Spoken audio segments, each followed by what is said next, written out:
London, 1863. Miss Abigail Ellers stared at her reflection in the cracked mirror of her modest boarding-house room. Plain brown hair, pinned severely back from her face. Unremarkable hazel eyes. A too prominent nose. At 26, she was well past the age when most women secured husbands, and her prospects had never been promising to begin with. "You'll do," she told herself firmly, adjusting the simple grey dress that hung loosely on her thin frame. It was her best garment, though years of careful mending had left nearly invisible stitches along the seams. "Remember why you're here." She folded the newspaper advertisement that had brought her to London after years of provincial teaching posts. The Duke of Quinley required a governess for his 9-year-old ward, a position that paid far better than her previous situations. With her younger sister Martha's medical expenses mounting, Abigail could not afford to be overlooked for this opportunity. As she gathered her meager belongings, Abigail reminded herself of the truth she had learned through painful experience: a woman of her station and appearance was invisible to society except for her utility. Love, romance, and admiration were luxuries reserved for beautiful women of means. Her only path forward was competence and absolute propriety. The hansom cab deposited her before Quinley House, a magnificent stone mansion on Berkeley Square. The enormity of the building made her heart flutter with nervousness. Clutching her worn valise, she approached the imposing entrance. "Miss Ellers, I presume?" The housekeeper, Mrs. Winters, appeared unimpressed as she inspected Abigail from head to toe. "You're to be interviewed by Her Grace before meeting His Grace or the child. Follow me."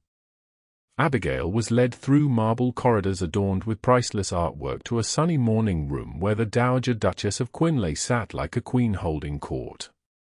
Lady Caroline Quinley was perhaps 60, with steel-grey hair and piercing blue eyes that missed nothing. "So you are the applicant from Hampshire?" The Dowager's voice was crisp. "You appear rather ordinary.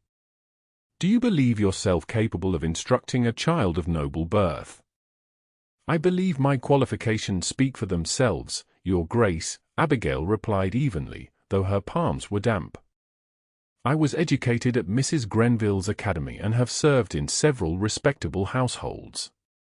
Yet none for more than 18 months. Explain." Abigail swallowed.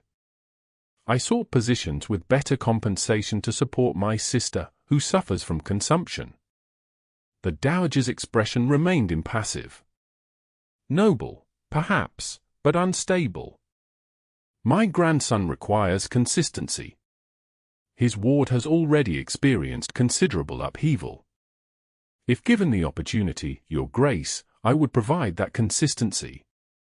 I have letters of recommendation." "Letters can be falsified," the Dowager interrupted. "Character reveals itself through action. Miss Pembroke, the previous governess, left rather suddenly after developing an inappropriate attachment to my grandson." Abigail's cheeks burned at the implication.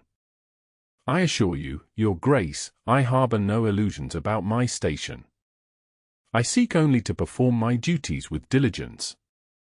A flicker of something, approval, perhaps, crossed the Dowager's face.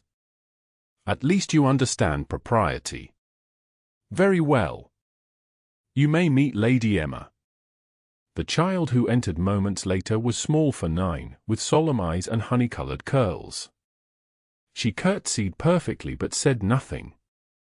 "Lady Emma has been with us 3 months, the Dowager explained. Her parents, the Earl and Countess of Haverhill, perished in a carriage accident. My grandson is her guardian until she comes of age." Abigail knelt to the child's level. "I'm very pleased to meet you, Lady Emma. I hope we might become friends." The girl studied Abigail with unsettling intensity before whispering, "You have kind eyes." Before Abigail could respond, the door opened. The air in the room seemed to shift as a tall figure entered. She rose quickly, her heart inexplicably racing. "Grandmother, you might have informed me the applicant had arrived." His voice was deep, resonant with authority. "Your Grace, may I present Miss Abigail Ellers," the Dowager said. "Miss Ellers, my grandson, Quentin Quinley, the Duke of Quinley." Abigail curtsied deeply, keeping her eyes downcast as propriety demanded. When she straightened, she found herself assessed by the most penetrating gaze she had ever encountered. The Duke of Quinley was perhaps 35, with features too stern to be called handsome but undeniably striking. Dark hair swept back from a high forehead, and his eyes, the color of thunderclouds, seemed to pierce straight through her pretensions of adequacy. "Miss Ellers, I expect absolute dedication to Emma's education and well-being," he stated without preamble. "Her previous instructors have proven disappointing." "I understand, Your Grace," Abigail replied steadily. "I would not have applied if I were not prepared to meet such expectations." His eyebrow arched slightly. "Indeed?" "Most would promise perfection in hopes of securing the position." "I cannot promise perfection, Your Grace, only my most sincere effort." For a fleeting moment, something that might have been surprise crossed his features. Honesty. Refreshing, if unusual. He turned to the child. "Emma, what do you think of Miss Ellers?" The girl looked up at Abigail. "She doesn't smile falsely like the others did." The Duke's mouth twitched. A recommendation indeed. He addressed Abigail directly. "You may begin tomorrow. Mrs. Winters will show you to your quarters and provide the schedule." As he turned to leave, Abigail found her voice. "Your Grace, might I inquire about Lady Emma's current studies?" "To prepare adequately." He paused, regarding her with that same unsettling intensity. "French, mathematics, literature, and music, though she shows little interest in the pianoforte. She prefers astronomy." "Astronomy, Your Grace?" "Yes." "Do you find that inappropriate for a young lady?" "Not at all. I find it commendable that her curiosity is encouraged rather than constrained by convention." Something shifted in his expression. Few governesses have expressed such sentiments. He studied her a moment longer. "Good day, Miss Ellers." After he departed, the Dowager Duchess sighed. "My grandson can be demanding, Miss Ellers. His late wife's passing 5 years ago left him rather severe." "I understand grief, Your Grace," Abigail replied softly, thinking of her own parents, lost to influenza when she was 17. "Perhaps you do." The Dowager rose. "One more thing. My grandson's position makes him the object of considerable attention from unmarried ladies. The previous governess mistook professional courtesy for personal interest. I trust you will not make the same error. Your Grace, I harbor no delusions about my place or appearance. I am here to educate Lady Emma, nothing more." The Dowager's lips curved into a thin smile. "Excellent. Then we understand each other perfectly." Life at Quinley House fell into a pattern. Mornings were devoted to lessons, afternoons to outdoor activities when weather permitted, and evenings to reading or quiet games before Lady Emma's bedtime. The Duke himself was largely absent, attending to his extensive business interests and parliamentary duties. On the rare occasions he dined at home, Abigail would be summoned afterward to provide reports on Emma's progress. These meetings were invariably brief, with the Duke asking pointed questions while barely seeming to look at her. One rainy evening 6 weeks after her arrival, Abigail was reading in the schoolroom when Lady Emma asked unexpectedly, "Why does everyone say you're so plain, Miss Ellers?" Abigail's book nearly slipped from her fingers. Who says such things, Emma?" "The maids. And Lady Stratham when she visited. She told Uncle Quentin he ought to hire someone more visually appealing for the schoolroom." Emma's innocent repetition held no malice. What does visually appealing mean? It means pretty to look at, Abigail answered carefully. And some people place great importance on such things. Do you? I believe what matters most is not one's appearance, but one's character and actions. Emma considered this. Uncle Quentin said something similar when Lady Stratham spoke. He said beauty without substance was like a book with blank pages, disappointing upon inspection. Abigail felt an unexpected flush of warmth at this defense, however indirect. Your uncle is wise. He also said you were the first governess who seemed more interested in teaching me than in securing a wealthy husband. Did he indeed? Abigail murmured, unsettled by the notion of being discussed. Yes. And then Lady Stratham looked very cross and said something about spinsters being desperate. Abigail's hands tightened on her book. Lady Emma, such conversations aren't appropriate to repeat. Why not? Was it unkind? Rather. Abigail struggled to maintain her composure. Now, shall we continue with our chapter? Later that evening, Abigail stood at her bedroom window, watching raindrops trace patterns on the glass. She had always accepted her plainness as immutable fact, but hearing it discussed so casually still stung. Most painful was the accuracy of Lady Stratham's assessment. At 26, with no prospects or beauty, she was indeed destined for spinsterhood. A knock interrupted her thoughts. She opened the door to find the Duke himself standing in the corridor, an unusual occurrence that made her pulse quicken with alarm. Your Grace, she curtsied. Is something amiss with Lady Emma? No. He hesitated, seeming uncharacteristically uncertain. May I speak with you a moment? She stepped aside to admit him, then realized the impropriety of receiving a man in her bedchamber. Perhaps we should, this won't take long. He paced briefly before facing her. Emma repeated a conversation to me. About certain comments made by Lady Stratham. Abigail's face burned with humiliation. Your Grace, I apologize. I've spoken to her about repeating private conversations. The apology should be mine. His voice was unexpectedly gentle. No member of my household should be subjected to such remarks. Lady Stratham will not be invited to return. Stunned, Abigail struggled for words. That's unnecessary, Your Grace. I'm accustomed to such assessments. Accustomed? His eyes narrowed. You should not have to be. With respect, Your Grace, plain women must develop thicker skin than most. It's of no consequence. The Duke studied her with that penetrating gaze. You truly believe that? It wasn't a question, but Abigail answered anyway. I learned long ago that some truths are immutable. My appearance is one such truth. And yet you carry yourself with dignity that many beautiful women lack. There was a curious note in his voice. Emma has flourished under your care. Her nightmares have ceased, and her interest in learning has rekindled. That is of far greater consequence than any superficial attribute.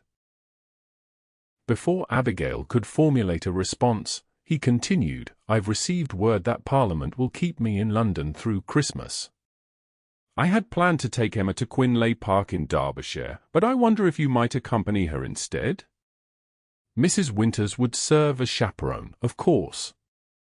Of course I will, if it would benefit Lady Emma.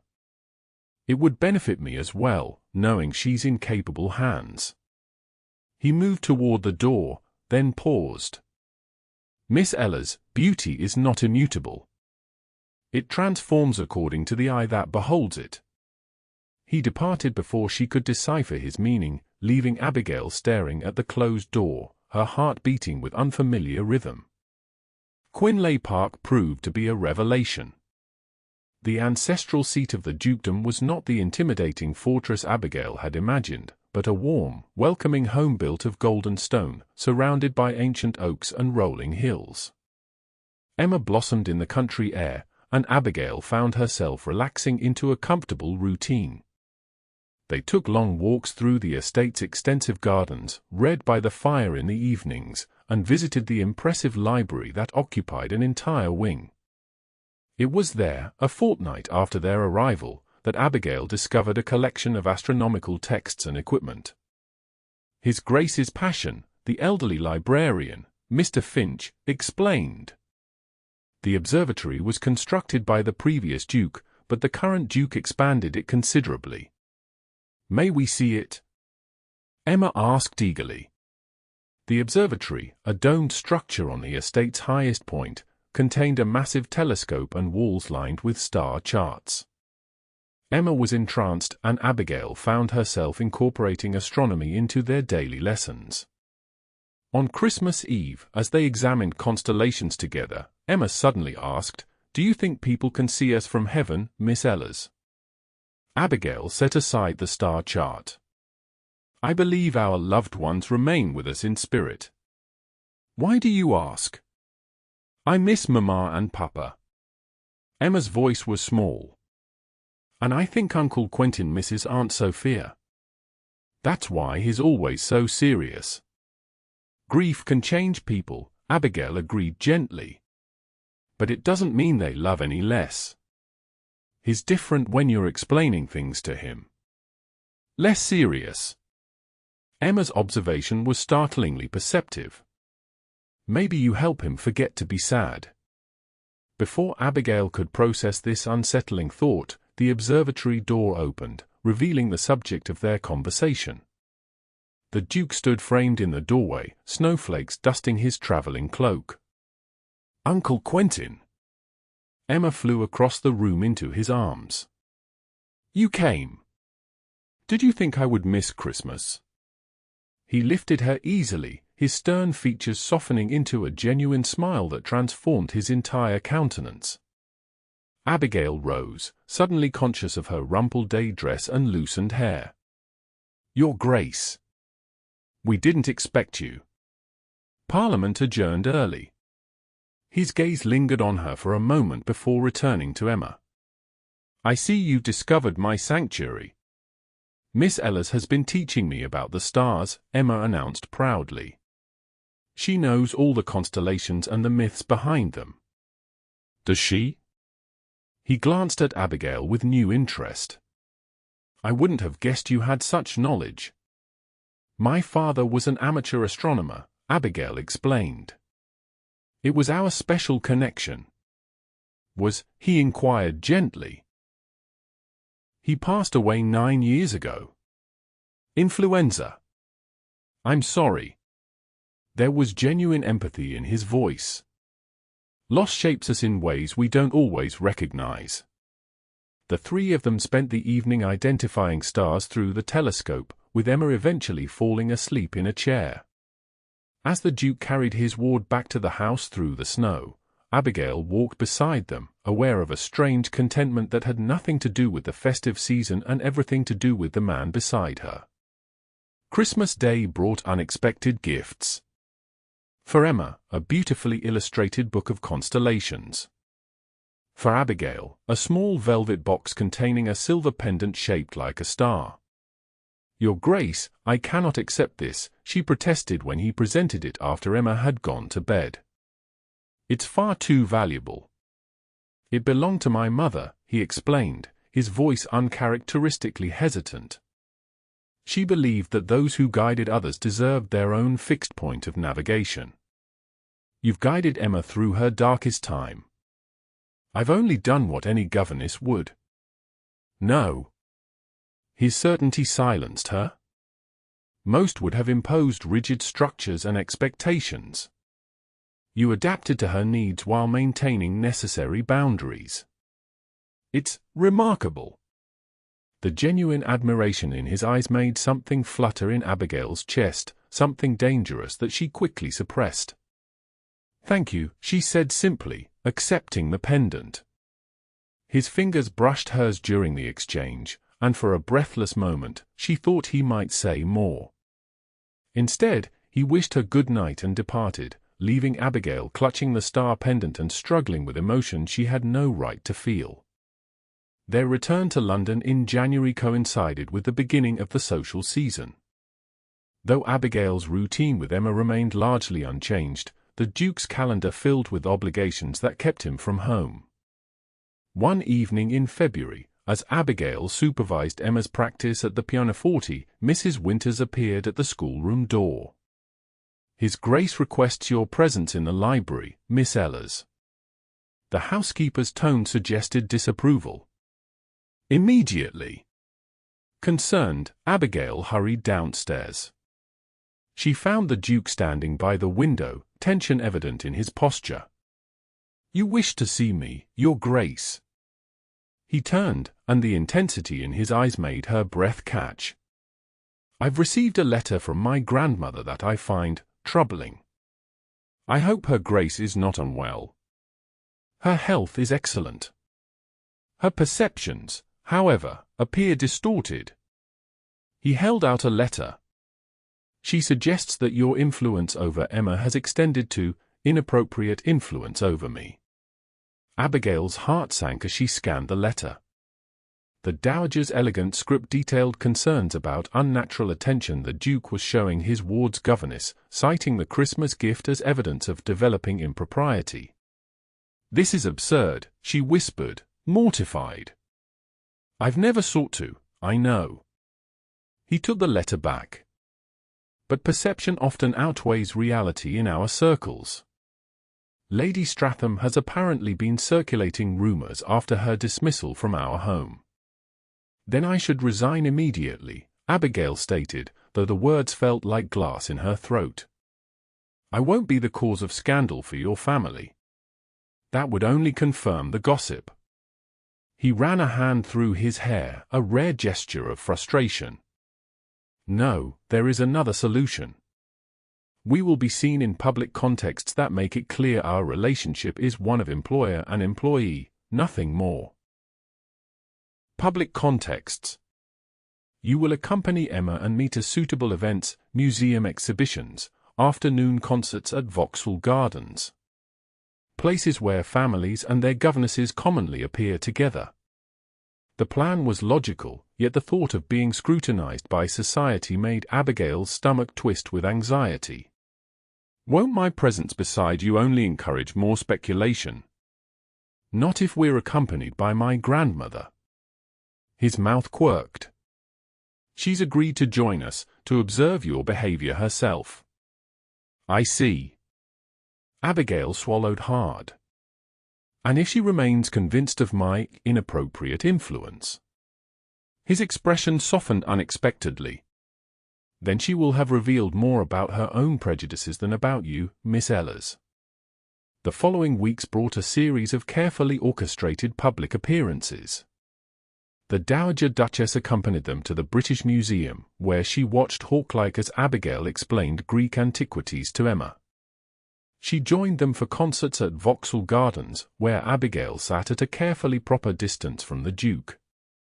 Throughout these excursions, Abigail maintained rigid professionalism, even as she became increasingly aware of the Duke's gaze following her. Sometimes, when he thought himself unobserved, she glimpsed an expression on his face that made her heart race, a softness, an interest that went beyond employer to employee. It was madness, of course. She was plain, penniless, and utterly unsuitable. Whatever she imagined she saw was merely her own foolish fantasy, a dangerous indulgence she could not afford. The true nature of her situation became painfully clear one afternoon in late March. They were returning from a botanical exhibition when their carriage passed Lady Stratham walking with a group of fashionable women. The lady's gaze fell on Abigail, and her lips curved in a malicious smile. That evening, the Dowager arrived unannounced at Quinley House. Abigail was summoned to the drawing-room, where she found the Duke engaged in tense conversation with his grandmother.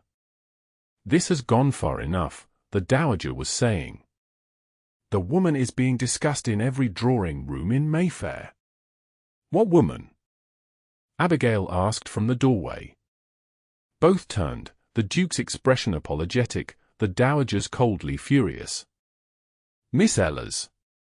"How convenient," the older woman stated. "Perhaps you can explain this." She thrust a newspaper toward Abigail.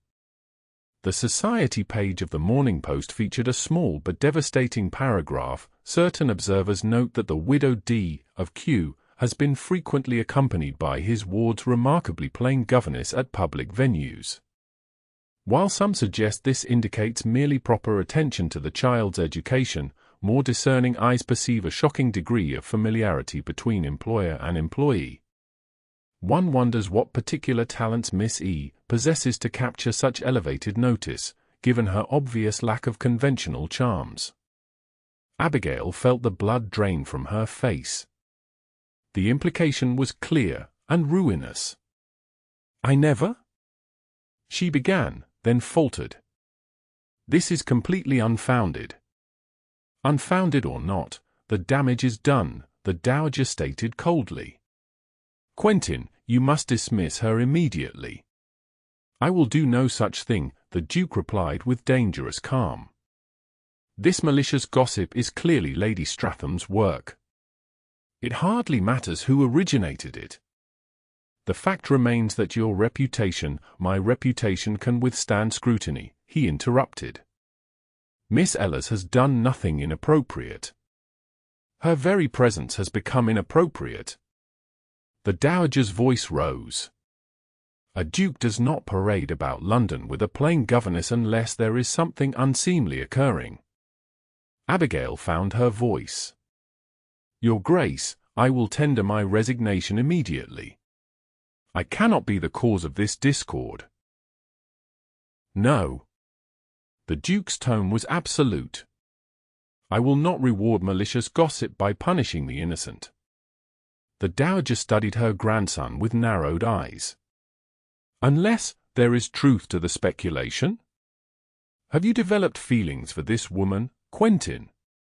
The silence that followed was deafening. Abigail couldn't breathe as she watched the Duke's expression shift through several emotions before settling into careful neutrality. "My feelings are irrelevant to this discussion," he finally stated. "Miss Ellers is Emma's governess. She has performed her duties admirably and does not deserve to lose her position because of unfounded rumors." His careful non-denial struck Abigail like a physical blow. There was something he wasn't saying, something that made the Dowager's eyes widen with shock. "I see," the older woman said quietly. "Then this is worse than I feared." She turned to Abigail.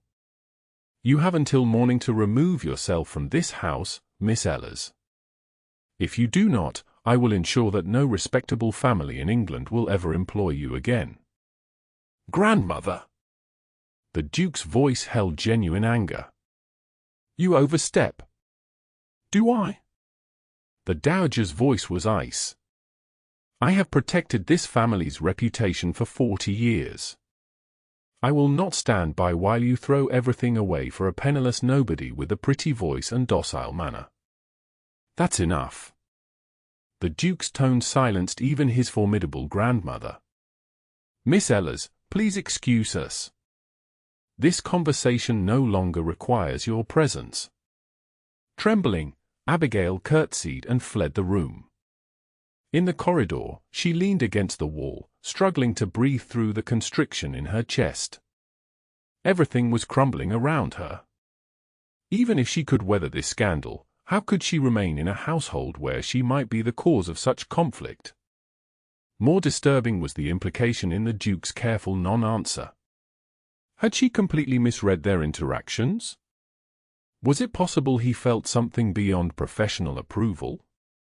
The thought was simultaneously thrilling and terrifying. That night, Abigail packed her meager belongings. Whatever the Duke might feel, whatever she might feel in return, the reality remained unchanged. She was unsuitable in every way that mattered. The kindest thing she could do was remove herself from the equation entirely. She wrote 3 letters, one to Emma explaining her departure as a family emergency, one to Mrs. Winters detailing Emma's schedule and preferences, and one to the Duke himself. This last was the most difficult, requiring multiple attempts before she found words that conveyed gratitude without revealing the impossible feelings she now recognized in her own heart. By dawn, she had vanished from Quinley House without farewell. 3 months passed in a small cottage in Hampshire, where Abigail had retreated to care for her sister Martha, whose condition had worsened. The money she had saved from her governess position allowed them modest comfort, but the future remained uncertain. No replies came to the letters she sent to Emma. Perhaps they had been intercepted, or perhaps the child had simply forgotten her, a natural progression Abigail had anticipated in her letter of resignation. What she hadn't anticipated was the ache that persisted long after she left London. She missed Emma's curiosity, the comfortable routines of Quinley House, and, most painfully, the rare moments when the Duke's stern countenance would soften into something approaching warmth. On a rainy June afternoon, as Martha napped and Abigail mended linens by the window, a carriage bearing an unmistakable ducal crest appeared in the cottage lane. Her heart stuttered as the Duke of Quinley himself emerged, his tall figure unmistakable even through the rain-streaked glass. He approached the cottage with purposeful strides that suggested this was no casual visit. Abigail's hand shook as she smoothed her simple day dress and opened the door before he could knock. "Your Grace," she managed, curtsying. "This is unexpected." "Is it?" His voice was rough with some undefined emotion. "When you disappeared without a proper farewell, leaving only letters as explanation, I believed it best for everyone concerned. Everyone except Emma, who cried herself to sleep for weeks. The accusation was gentle but unmistakable. Or me." The last 2 words hung in the air between them. Abigail gestured him inside, conscious of the cottage's humble appointments compared to his usual surroundings. "My sister is resting," she explained softly. "Her health is fragile." The Duke nodded, removing his hat but remaining standing, too large and vital for the small sitting room. "I won't intrude long. I came to deliver something." From his coat, he withdrew a packet of letters, dozens of them, tied with blue ribbon. "Emma wrote to you every day for 2 months," he explained. "My grandmother intercepted them." Abigail accepted the packet, her throat tight. "How did you discover them?"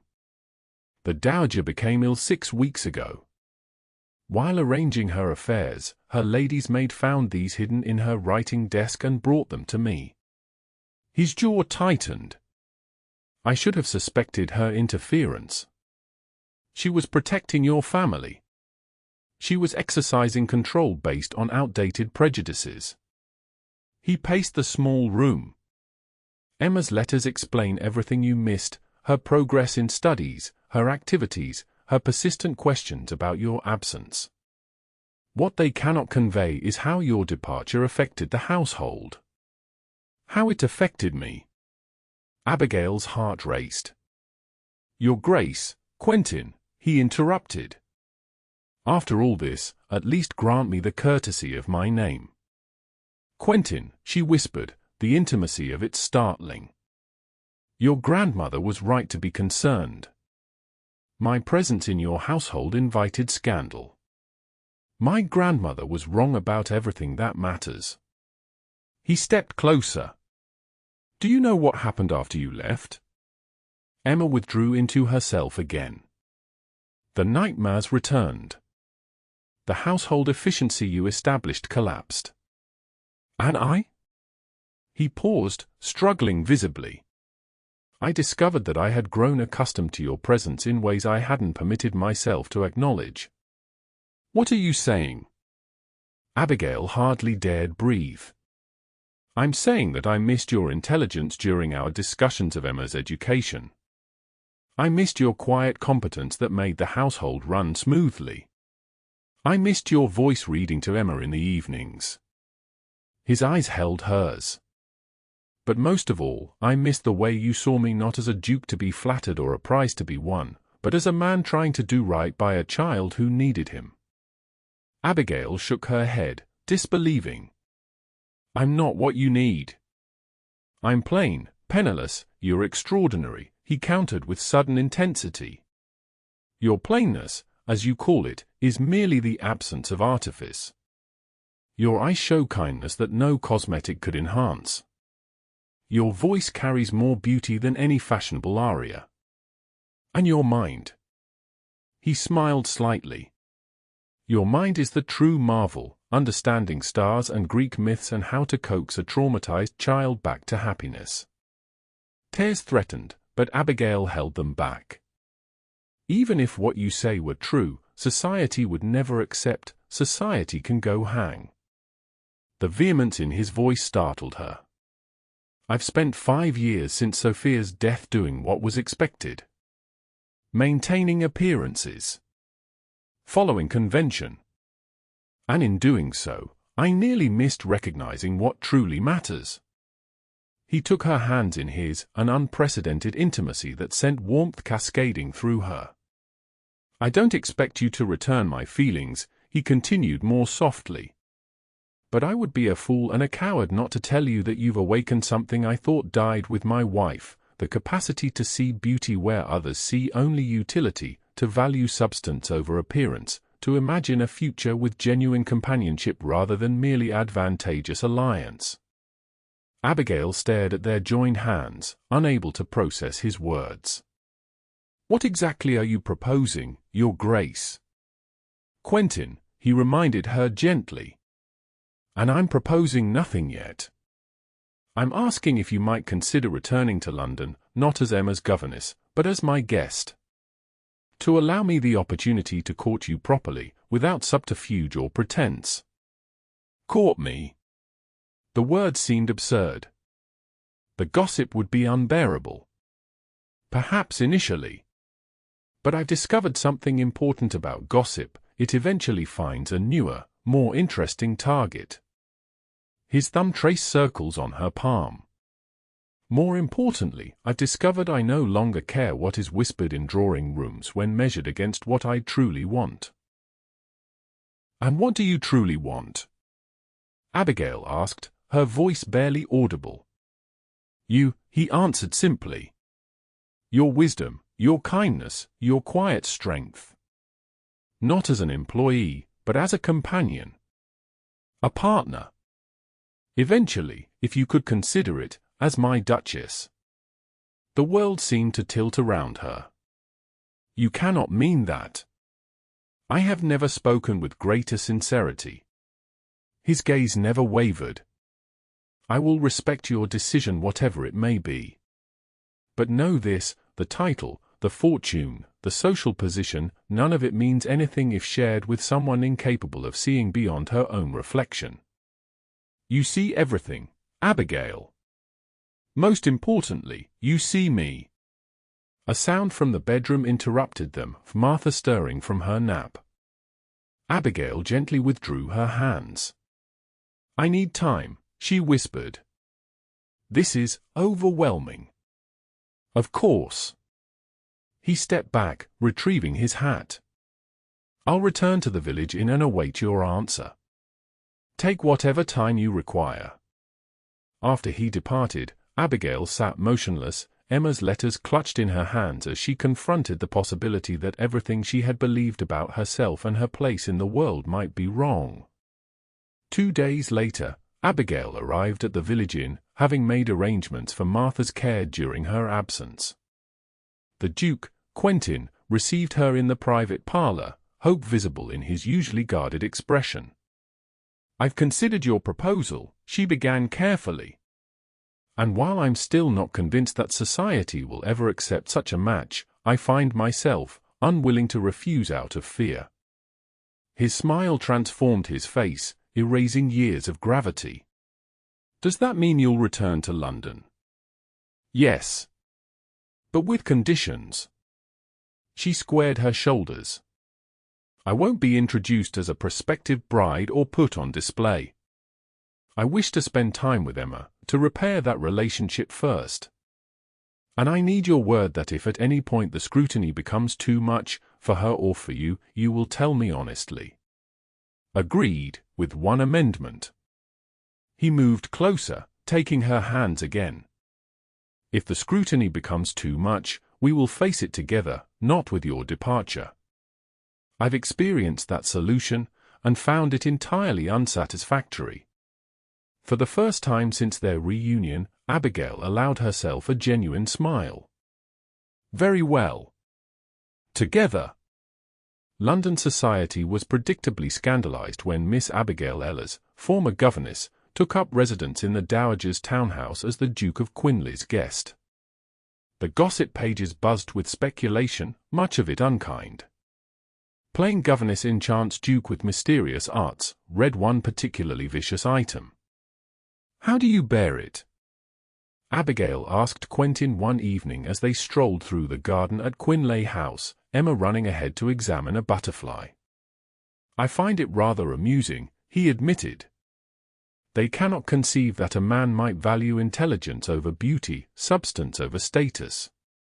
Most men don't, she pointed out. I'm not most men. He stopped, turning to face her. And you, Abigail Ellers, are not most women. Over the weeks that followed, Abigail rediscovered her connection with Emma while cautiously exploring her deepening relationship with Quentin. They attended lectures together at the Royal Society, spent evenings in the observatory at Quinley Park, and engaged in conversations that ranged from literature to politics to astronomy. The Dowager, still recovering from her illness, maintained a chilly distance. But even she seemed to soften somewhat when she observed Emma's renewed happiness. 3 months after Abigail's return to London, Quentin invited her to the British Museum, where they had first appeared in public together. As they wandered through the Egyptian exhibition, he led her to a quiet alcove containing a newly installed astronomical display. I arranged for this exhibit, he explained, to honor the connection between us. At the center stood a beautiful orrery, its brass planets revolving slowly around a golden sun. Beside it lay an open book of constellation myths, and mounted on the wall was a star chart marking the night sky from the previous Christmas Eve, the night they had observed the stars together with Emma. It's beautiful, Abigail whispered, touched by the thoughtfulness. There's one more element to the display, Quentin said softly, reaching into his pocket. He withdrew not a ring, as she half expected, but a small brass key. This opens the cabinet beneath the orrery. Curious, Abigail inserted the key and turned it. The cabinet door swung open to reveal a velvet cushion bearing a ring unlike any she had ever seen, a central diamond surrounded by smaller sapphires arranged in the pattern of the constellation Lyra. The harp that made music even Hades could not resist, Quentin explained, lifting the ring. Like your voice that night at the observatory, when you told Emma about the stars. The moment I realized I was falling in love with you. The word love hung between them, shimmering with significance. The world will talk, Abigail warned, though her voice trembled. Let them. He smiled.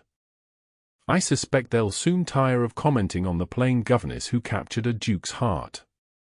Particularly when they realize she's not so plain after all. I haven't changed, she protested. No. But perhaps the eyes that behold you have. He knelt before her, there in the museum alcove.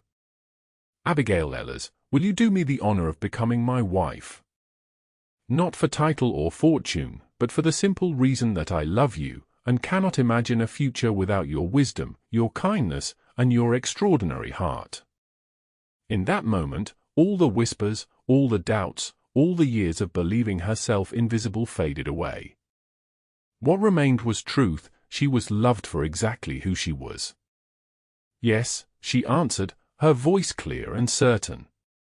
Not for your title or your fortune, but because you saw me when no one else did. And because I love you too. As he slipped the ring onto her finger, distant gasps and murmurs reminded them they were not alone.